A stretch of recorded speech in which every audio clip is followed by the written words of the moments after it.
दोस्तों सोचिए, अगर आप बैंक से एक छोटा सा लोन लेने जाए, मान लीजिए 5 लाख का भी, तो बैंक आपसे कितने कागज मांगेगा? Salary slips, IT returns, guarantors, और फिर भी मंजूरी मिलने में हफ्तों लग जाते हैं। लेकिन वहीं कुछ बड़े कॉरपोरेट घराने अरबों खरबों का लोन मिनटों में ले जाते हैं और कई बार वो पैसा कभी वापस नहीं आता। सवाल है, ऐसा क्यों होता है? आज मैं आपको बताने वाला हूं भारत के सबसे बड़े प्राइवेट बैंक्स में से एक आईसीआईसीआई बैंक की ऐसी ही कहानी, जिसमें शामिल हैं पूर्व सीईओ चंदा कोचर, उनके पति दीपक कोचर और बड़ा उद्योगपति V.N. धूत, जिनका नाम है वीडियोकॉन ग्रुप से जुड़ा हुआ। ये कहानी है लोन्स की, इन्वेस्टमेंट्स की और उस कॉर्पोरेट नेक्सस की जिसे कई लोग क्विड प्रो क्वो यानी गिव एंड टेक डील कहते हैं। सबसे पहले बात करते हैं आईसीआईसीआई बैंक की। ये बैंक सालों से भारत के प्राइवेट बैंकिंग सेक्टर का एक बड़ा नाम रहा है और 2009 से 2018 तक इस बैंक की एमडी और सीईओ रही चंदा कोचर। चंदा कोचर को उस समय इंडियाज मोस्ट पावरफुल वुमेन में गिना जाता था।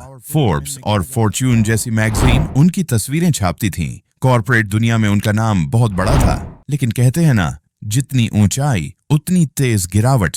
2009 का वक्त था। आईसीआईसीआई बैंक ने वीडियोकॉन ग्रुप की कई कंपनियों को लोन सैंक्शन किए। सीबीआई की रिपोर्ट के मुताबिक 2009 से 2011 के बीच 5 करोड़ के लोन्स दिए गए। अब लोन्स देना कोई गुनाह नहीं है, बैंकों का काम ही यही है। लेकिन यहाँ ट्विस्ट शुरू होता है। सितंबर 2009 में वीडियोकॉन इंटरनेशनल इलेक्ट्रॉनिक्स एलटीडी को Rs 300 करोड़ का लोन सैंक्शन किया गया और उसी समय के आसपास वीडियोकॉन से जुड़ी एक कंपनी सुप्रीम एनर्जी ने Rs 4 करोड़ ट्रांसफर किए एक दूसरी कंपनी में, जिसका नाम था न्यू पावर रिन्यूएबल्स। और न्यू पावर रिन्यूएबल्स किसकी थी? जी हाँ, दीपक कोचर की, जो चंदा कोचर के पति हैं। अब सोचिए, लोन सैंक्शन हुआ वीडियोकॉन को और कुछ ही समय बाद वीडियोकॉन से जुड़ी कंपनी का पैसा पहुंच गया सीईओ के पति की कंपनी में। कोइंसिडेंस या कुछ और? यही सवाल उठा। 2016 में एक विसल ब्लोअर अरविंद गुप्ता ने पीएमओ और आरबीआई को चिट्ठी लिखी। उसमें उन्होंने कहा कि आईसीआईसीआई बैंक ने वीडियोकॉन को जो लोन्स दिए हैं और वीडियोकॉन ग्रुप ने जो बाद में न्यू पावर में पैसा लगाया है, ये सब एक क्विड प्रो क्वो डील का हिस्सा है। लेकिन उस समय इस बात पर ज्यादा चर्चा नहीं हुई। 2018 में ये बात मीडिया तक पहुंची। हेडलाइंस छपी, did Videocon fund Kochhar family business after ICICI loans. Public pressure बढ़ा और आईसीआईसीआई बैंक को इंटरनल इंक्वायरी शुरू करनी पड़ी। आईसीआईसीआई बैंक ने इस मामले की जांच के लिए रिटायर्ड जस्टिस BN श्रीकृष्णा को नियुक्त किया। 2019 में इंक्वायरी की रिपोर्ट आई और उसमें ये साफ कहा गया कि चंदा कोचर ने बैंक्स कोड ऑफ कॉन्डक्ट का उल्लंघन किया।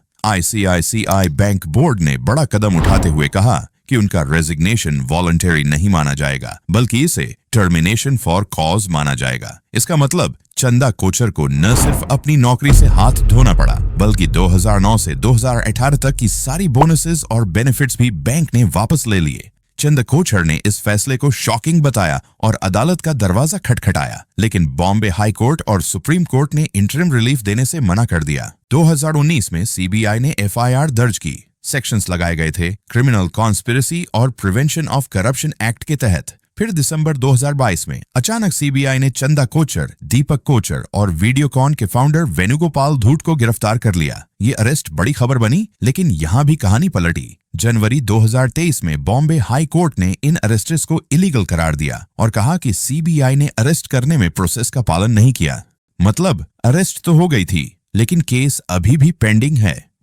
और अब आते हैं 3 जुलाई 2025 पर। ये तारीख इसलिए अहम है क्योंकि उसी दिन PMLA अपीलेट ट्राइब्यूनल ने एक बड़ा आदेश दिया। ईडी ने पहले चंदा और दीपक कोचर की प्रॉपर्टीज अटैच की थीं, लेकिन एडजुडिकेटिंग अथॉरिटी ने उन्हें रिलीज कर दिया था। ईडी ने अपील किया और ट्राइब्यूनल ने कहा, हाँ, Rs 64 करोड़ की रकम सुप्रीम एनर्जी से डाइवर्ट होकर न्यू पावर में गई थी और इस पैसे से जो प्रॉपर्टीज खरीदी गईं, वो प्रोसीड्स ऑफ क्राइम के दायरे में आती हैं। इसीलिए ईडी का अटैचमेंट अपहोल्ड किया गया।